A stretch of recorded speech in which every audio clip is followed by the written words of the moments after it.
اویس کی پہلی بیٹی ہوئی تو ماں نے اس کی بیوی کو تانے دینے شروع کر دیے اور وہ ڈلیوری کی حالت میں سارے کام کرتی، جس کی وجہ سے اس کا آپریشن خراب ہو گیا اور وہ ساری رات درد سے تڑپتی رہتی۔ ایک دن اس کی ماں آئی تو بیٹی کی حالت دیکھ کر وہ اس سے گھر لے گئی۔ اویس نے ماں کو فون کیا تو وہ بولی تمہاری بیوی چلی گئی، وہ کہتی ہے تم بڑی کہ کاموں کا میں نے ٹھیکہ نہیں لے رکھا۔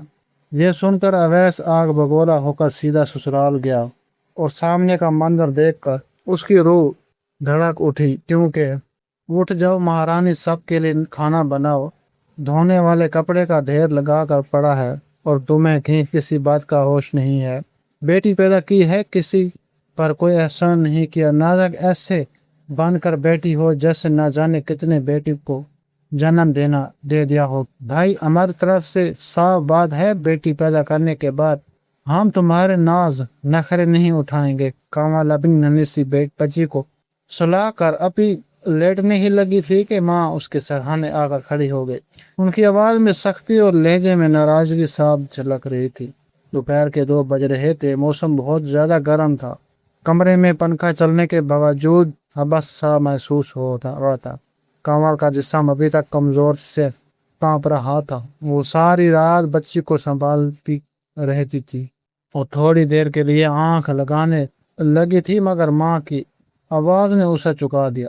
ماں کا رویہ شروع سے ایسا نہیں تھا۔ جب سے انہیں پتہ چلا کہ کمال امید سے ہے، وہ اس کا بہت خیال رکھتی تھی، اسے اچھا کھانا دیتی اور بار بار پوچھتی تھی کہ اسے کسی چیز کی ضرورت نہیں۔ وہ اکثر کہتی تھی کہ اس بار میں ہمارے گھر میں پوتا آئے گا۔ وہ بڑے فخر سے محلے والی عورتوں کو بتاتی تھی کہ ان کے بیٹے کی پہلی اولاد بیٹا ہوگی، مگر جب قسمت نے انہیں پوتی دی تو ان کا رویہ اکثر بدل گیا۔ کمال نے اس دن بھی ماں کو کچھ نہیں کہا۔ اس نے دل میں سوچا کہ شاید وقت کے ساتھ ساتھ ماں کا دل نرم ہو جائے گا، آخر یہ بچے بھی تو انہی کے خون کا حصہ ہیں، وہ کب تک اسے نظر انداز کریں گے؟ کبھی نہ کبھی تو دل مان ہی جائے گا۔ اویس کی چھٹیاں بہت کم تھی، کمال کی ڈلیوری کے تیسرے دن ہی اسے واپس جانا پڑ گیا تھا۔ جاتے وقت اس نے کمال کو گرد و تسلی دی تھی، اس کے سر پر ہاتھ رکھ کر کہا تھا کہ 4 مہینوں کی بات ہے، پھر وہ دوبارہ آ جائے گا۔ مگر اس کے جانے کے بعد گھر کا ماحول بالکل بدل گیا تھا۔ ابھی صبح ہی اویس گیا تھا اور دوپہر کو ماں کمال کے سر پر آ کھڑی تھی۔ ڈلیوری کے دوران پیچیدگیوں کی وجہ سے کمال کا آپریشن کرنا پڑا تھا۔ بڑا آپریشن ہونے کے بعد ویسے ہی عورت بہت کمزور ہو جاتی ہے، جسم میں درد اور تھکن بس رہتی ہے، ایسا لگتا ہے جیسے زندگی کا ایک بڑا حصہ اچانک ختم ہو گیا ہو۔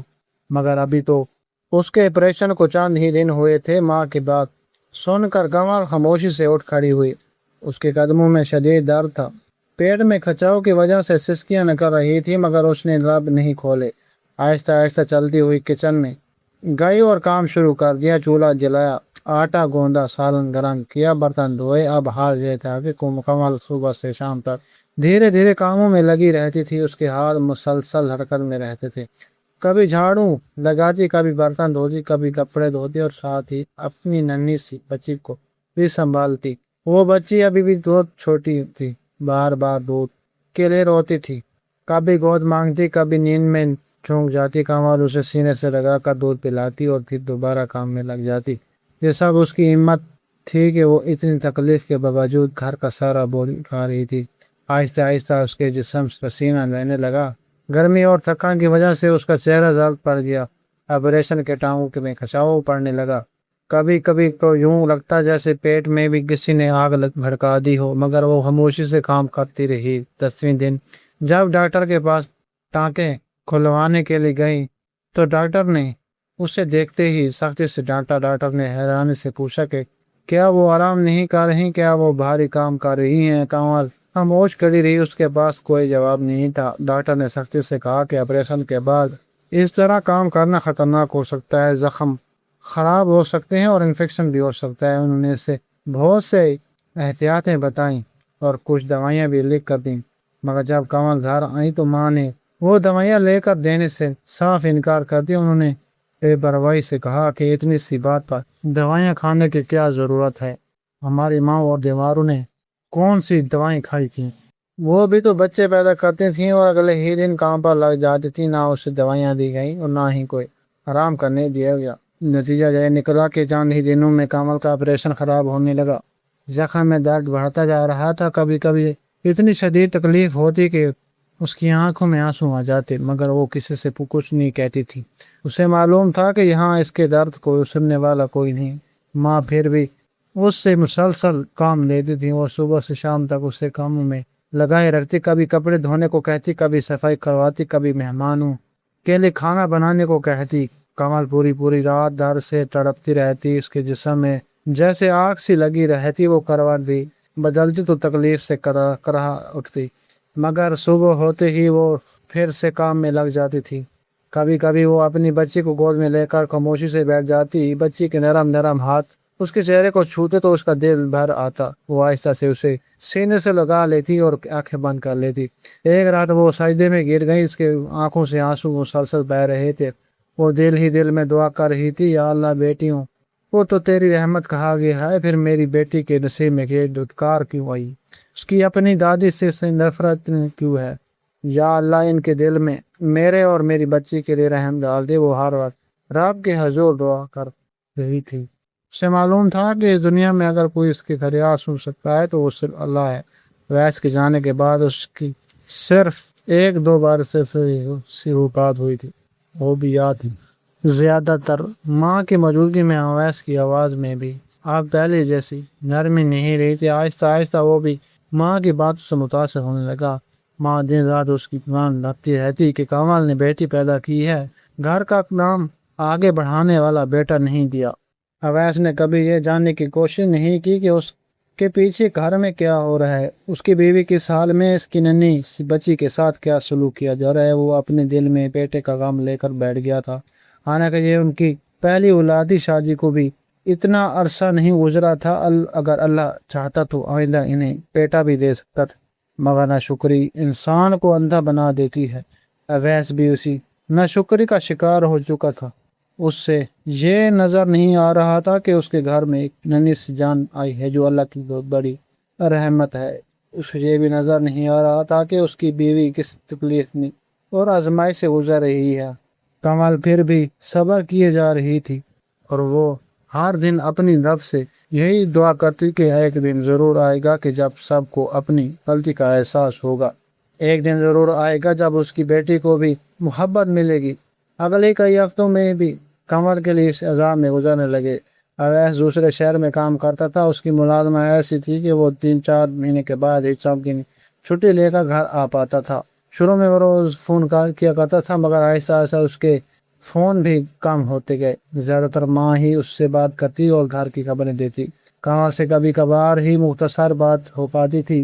ماں ہر بار اویس کو یہی بتاتی تھی کہ گھر میں سب ٹھیک ہے، وہ یہ بھی کہتی تھی کہ کمل تو اب بالکل ٹھیک ہے اور آرام سے رہتی ہے۔ اویس کو بھی کبھی شک نہ ہوا، کیونکہ وہ دور تھا اور ماں کی بات پر یقین کرتا اس کے لیے فطری بات تھی۔ اسے کیا معلوم تھا کہ اس کی غیر موجودگی میں اس کی بیوی کس حال سے گزر رہی ہے، مگر حقیقت کچھ اور ہی تھی۔ ماں نے کمل کی زندگی واقعہ جیرن کر دی تھی۔ صبح اندھیرے ہی سے اسے جگا دیا جاتا، صفائی کروائی، کپڑے دھو، برتن بانجھو، دوپہر کا کھانا بنا، شام کو دوبارہ کام۔ اس کے جسم میں ابھی تک طاقت واپس نہیں آئی تھی، مگر اس کی مجبوری یہ تھی کہ وہ خاموشی سے سب برداشت کر رہی تھی۔ پریشم کے زخم اندر ہی اندر خراب ہو چکے تھے، کبھی کبھی درد اتنا بڑھ جاتا کہ اسے یوں لگتا جیسے پیٹ کے اندر کسی نے چھری چلا دی ہو۔ وہ دیوار کا سہارا لے کر کھڑی رہتی اور آنکھیں بند کر کے سانس لے بالتی، مگر ماں کو اس کی تکلیف سے کوئی فرق نہیں پڑتا تھا۔ ان کی نزدیک بیٹی کو جنم دینے والی بہو کسی ہمدردی کی مستحق نہیں تھی۔ رات کو جب سب سو جاتے تو کمل اپنی بچی کو سینے سے لگا کر لیٹ جاتی۔ بچی کی معصوم شکل دیکھ کر اس کے دل میں ایک عجیب سا حوصلہ پیدا ہو جاتا۔ وہ سوچتی کہ اگر اس نے ہمت ہار دی تو اس ننھی جان کا کیا ہوگا۔ وہ خاموشی سے آنسو پوچھ لیتی اور دل میں اللہ کا نام لے کر خود کو سنبھال دیتی۔ اس طرح دن گزرتے کہ ایک دن صبح ہی کمل کی طبیعت بہت خراب تھی۔ اس کے پیٹ میں شدید درد ہو رہا تھا، جسم میں بخار سا محسوس ہو رہا تھا، مگر ماں نے حسب معمول اسے کاموں کی فہرست تھما دی۔ پہلے کپڑے دھوئے گئے، پھر صفائی کی گئی، اس کے بعد باورچی خانے میں جا کر کھانا تیار کیا گیا۔ گرمی اپنی انتہا پر تھی اور کچن کے اندر آگ کی تپش لگ تھی۔ کام کرتے کرتے اچانک اس کی آنکھوں آگے اندھیرا سا چھا گیا۔ اسے لگا جیسے زمین گھوم رہی ہو۔ اس نے دیوار کو پکڑنے کی کوشش کی مگر ہاتھ پھسل گیا اور وہ زمین سے جا ٹکرائی۔ درد کی آگ تیز لہر کے جسم میں دوڑ گئی۔ وہ اٹھنے کی کوشش کرتی رہی مگر اس کے ہاتھ پاؤں میں جیسے جان ہی نہیں رہی تھی۔ بچے کی ہلکی سی رونے کی آواز کمرے سے آ رہی تھی مگر کمل اس تک پہنچنے کی ہمت نہیں کر پا رہی تھی۔ ماں نے جب کچن میں آ کر اسے زمین پر پڑا دیکھا تو بیزاری سے بولی، اب یہ نیا ڈرامہ شروع ہو گیا ہے، ذرا سا کام کرنے سے فوراً بیمار بن جاتی ہے، اٹھو اور جا کر بچی کو سنبھالو۔ مگر کمل واقعی اٹھنے کی قابل نہیں تھی۔ اس کی آنکھوں سے آنسو بہہ رہے تھے اور ہونٹ کانپ رہے تھے۔ اسی وقت دروازے پر دستک ہوئی۔ ماں نے ناگواری سے جا کر دروازہ کھولا۔ باہر کمل کی ماں کھڑی تھی۔ وہ بیٹی کو دیکھنے آئی تھی کیونکہ کافی دنوں سے دل بے چین ہو رہا تھا۔ جب وہ اندر آئیں اور انہوں نے اپنی بیٹی کو زمین پر گری ہوئی دیکھا تو ان کے قدم وہیں رک گئے۔ کمل کا چہرہ زرد پڑ چکا تھا، آنکھیں دھنس گئی تھی اور جسم کمزوری سے کانپ رہا تھا۔ ماں کے دل پر جیسے کسی نے پتھر مار دیا ہو۔ وہ تیزی سے اس کے پاس آئیں اور اسے سہارا دے کر اٹھایا۔ کمل ماں کو دیکھتے ہی بچوں کی طرح رونے لگی۔ اس کی آواز میں اتنا درد تھا کہ سننے والے کا دل کانپ اٹھتے۔ ماں نے اس کے پیٹ کے پاس ایک کپڑا ہٹایا تو زخم کی حالت دیکھ کر ان کی آنکھیں پھیل گئیں۔ زخم سوج چکا تھا اور سرخی پھیل رہی تھی۔ انہوں نے غصے اور دکھ سے کمل کی ساس کی طرف دیکھا مگر اس کا بحث کرنے کا وقت نہیں تھا۔ انہوں نے فوراً فیصلہ کیا کہ وہ اپنی بیٹی کو یہاں ایک لمحے بھی نہیں چھوڑے گی۔ انہوں نے کمل کو سہارا دیا اور بچی کو گود میں اٹھایا، چند ضروری چیزیں بیگ میں رکھی اور بیٹی کو ساتھ لے کر اپنے گھر چل پڑی۔ ماں نے جاتے ہوئے صرف اتنا کہا کہ اگر جا رہی ہو تو جا، ہمیں کوئی فرق نہیں پڑتا۔ شام کو جب اویس نے اس میں ممنوع فون کیا تو ماں نے فوراً شکایت کا پلندہ کھول دیا۔ انہوں نے ناراضگی سے کہا کہ تمہاری بیوی اپنے میکے چلی گئی ہے، مجھ سے پوچھا تک نہیں جاتی ہے، میں نے کوئی بڑی کاموں کا ٹھیکہ نہیں لے رکھا۔ یہ سن کر اویس کا خون کھول اٹھا۔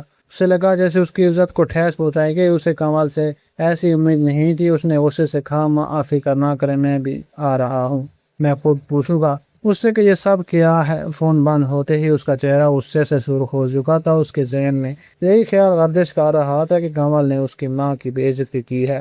جانے سے پہلے ان سے پوچھا بھی نہیں۔ اس نے سوچ رکھا تھا کہ وہ جائے گا تو کمل سے ماں کے پاؤں پکڑوا کر معافی منگوائے گا، اس کے بعد اسے واپس لے کر جائے گا۔ آخر کوئی بیوی دوسرے مل جاتی ہے مگر ماں کا کوئی نعم البدل نہیں ہوتا۔ وہ فوراً اگلے دن کی چھٹی لے کر سسرال کی طرف روانہ ہو گیا کیونکہ اسے کمل سے اس کی غلطی کا حساب لینا تھا۔ بیٹی پیدا کرنے کا غصہ اسے بھی تھا اور وہی غصہ اس سے اس غلطی کے بہانے نکلنا تھا۔ پہلے تو بیٹی پیدا سے فرق نہیں پڑتا تھا لیکن مسلسل ماں کی گئی برین واشنگ نے اس کا ذہن بھی بدل دیا تھا اور اب وہ سسرال والوں کو سنانے کا سوچ کر روانہ ہوا تھا۔ مگر جب وہ وہاں پہنچا تو اس نے دروازہ کھولا تو سامنے کا منظر دیکھا اس کے قدم وہیں رک گئے۔ اویس نے دروازہ کھولا تو اس کے قدم وہیں جم گئے۔ کمرے کے اندر عجیب سی خاموشی پھیلی ہوئی تھی۔ ہوا میں دواؤں اور مرہم کے ہلکی سی بو تھی۔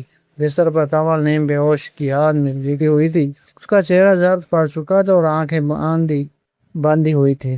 سانسیں بہت آہستہ آہستہ چل رہی تھی جیسے ہر سانس اس کے لیے ایک جنگ بن گئی ہو۔ اس کے بعد اس کی ننھی سی بیٹی کپڑے میں لپٹی سو رہی تھی۔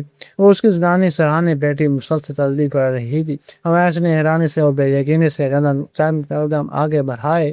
اسے یقین نہیں آ رہا تھا کہ یہ وہی کمل ہے جو چند مہینے پہلے ہنستی مسکراتی اس کے گھر آئی تھی۔ اس نے کانپنے ہاتھوں سے کمل کا ماتھا چھوا تو اس کا جسم بخار سے تپ رہا تھا۔ اس وقت کمل کی ماں نے نم آنکھوں سے اویس کی طرف دیکھا اور دھیمی آواز میں بتایا کہ اس کی حالت بہت خراب ہے۔ انہوں نے کہا جب وہ اسے گھر لائی تو زخم بری طرح خراب ہو چکا تھا اور انفیکشن پورے جسم میں پھیلنے لگا تھا۔ ڈاکٹر نے کہا تھا کہ زخم کے اندر زہر پھیل گیا ہے کیونکہ ہر بار علاج نہیں ہوا اور نہ ہی اسے آرام دیا گیا ہے۔ یہ سن کر اویس کے دل میں جیسے کسی نے تیز خنجر گھونم دیا۔ اس کے ذہن میں ایک لمحے کے لیے بھی یہ خیال نہیں آیا تھا کہ حقیقت انتہائی بھیانک ہو سکتی ہے۔ سبران ڈاکٹر بھی کمرے میں آ گیا اور روزانہ کمل کا معائنہ کرنے آتا تھا۔ اس نے اویس کو رپورٹ دکھائی اور بتایا کہ آپریشن کے ٹانکے خراب ہو گئے تھے اور انفیکشن آہستہ آہستہ جسم کے اندر پھیلتا رہا اور بار بار علاج ہو جاتا اور مریض کو آرام مل جاتا تو شاید یہ حالت نہ ہوتی۔ اویس کے ہاتھوں سے رپورٹ کانپنے لگی۔ اسے اپنی ماں کی باتیں یاد آنے لگی جو ہمیشہ یہی کہتی تھی کہ کمل بالکل ٹھیک ہے اور آرام سے رہتی ہے۔ اب اسے اندازہ ہو رہا تھا کہ وہ کتنی بڑی غلط فہمی نکلا رہا۔ اتنے میں کمل نے آہستہ سے آنکھیں کھولی۔ اس کی نظریں دھندلا رہی تھی مگر اس نے اویس کو پہچان لیا۔ اس کے ہونٹوں پر ہلکی سی مسکراہٹ آئی جو فوراً درد میں بدل گئی۔ اس نے بہت مشکل سے اپنی بچی کی طرف دیکھا اور پھر دھیرے سے اویس کی طرف نظر اٹھائی جیسے کچھ کہنا چاہتی ہو۔ اویس فوراً اس کے قریب جھک گیا اور اس کا ہاتھ اپنے ہاتھوں میں لے لیا۔ اس کی آنکھوں سے آنسو بے اختیار بہنے لگے۔ وہ بار بار کہہ رہا تھا کہ کمل مجھے معاف کر دے، میں نے تمہاری بات نہیں سنی، مجھے سچ کا اندازہ نہیں تھا۔ مگر کمل کے ہونٹ آپ کچھ کہنے کے قابل نہیں رہے تھے۔ اس کی سانسیں مزید آہستہ ہونے لگی۔ اس نے آخری بار اپنی بیٹی کو دیکھا جیسے اسے آنکھوں میں بسانا چاہتی تھی وہ، پھر اس کی پلکیں ہمیشہ کے لیے بند ہو گئیں۔ کمرے میں ایک گہری خاموشی چھا گئی۔ کمل کی ماں ہزاروں قطار ہونے لگی اور اویس کے ہاتھوں سے اس کا بے جان ہاتھ آہستہ سے سرک گیا۔ اس لمحے اویس کو محسوس ہوا جیسے اس کی بیوی کی پوری دنیا اجڑ گئی ہو۔ جب کمل کو سپرد خاک کر دیا گیا تو قد ایک کر کے وہ اویس کے سامنے آنے لگی۔ پڑوس کی عورتوں نے اسے بتایا کہ اس کی غیر موجودگی میں کمل سے کس طرح کام کرواتی تھی۔ انہوں نے یہ بھی بتایا کہ ڈلیوری کے بعد بھی اسے ایک دن بھی آرام نصیب نہیں ہوا۔ ڈاکٹر نے کی رپورٹ بھی اس کے سامنے تھی جن میں صاف لکھا تھا کہ انفیکشن لاپرواہی اور مسلسل مشقت کی وجہ سے پھیلا۔ ہر بات سن کر اویس کے دل پر پچھتاوا کا بوجھ پڑتا جا رہا تھا۔ اسے محسوس ہو رہا تھا کہ اس نے اپنی زندگی کی سب سے بڑی غلطی کر دی ہے۔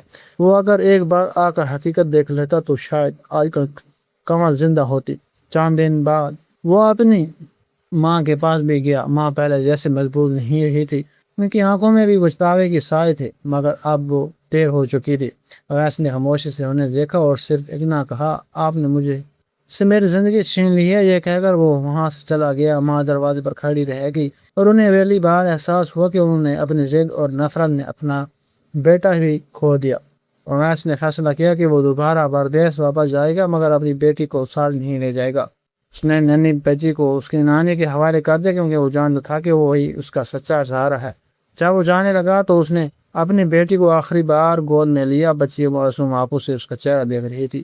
اویس کے دل میں ایک طوفان برپا تھا۔ اسے محسوس ہو رہا تھا جیسے ہر سانس کے ساتھ دعوت کی یاد اس کے ساتھ پوچھ رہی تھی۔ وہ خاموشی سے بچی کو واپس اس کی نانی کی گود میں لے کر باہر چلا گیا۔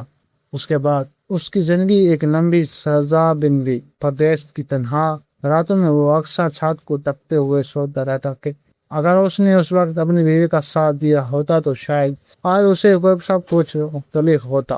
اب نہ کمل تھی نہ اس کی مسکراہٹ، صرف ایک نہ ختم ہونے والا پچھتاوا تھا جس کے ساتھ وہ ہر لمحہ زندہ رہتا تھا۔ اور دوسری طرف ماں بھی اپنے گھر کے سنسان کمروں میں بیٹھی یہی سوچتی رہتی تھی کہ انہوں نے نفرت میں آ کر اپنی بہو کو تو کھوا ہی مگر ساتھ ہی اپنے بیٹے کا دل بھی ہمیشہ کے لیے کھو دیا تھا۔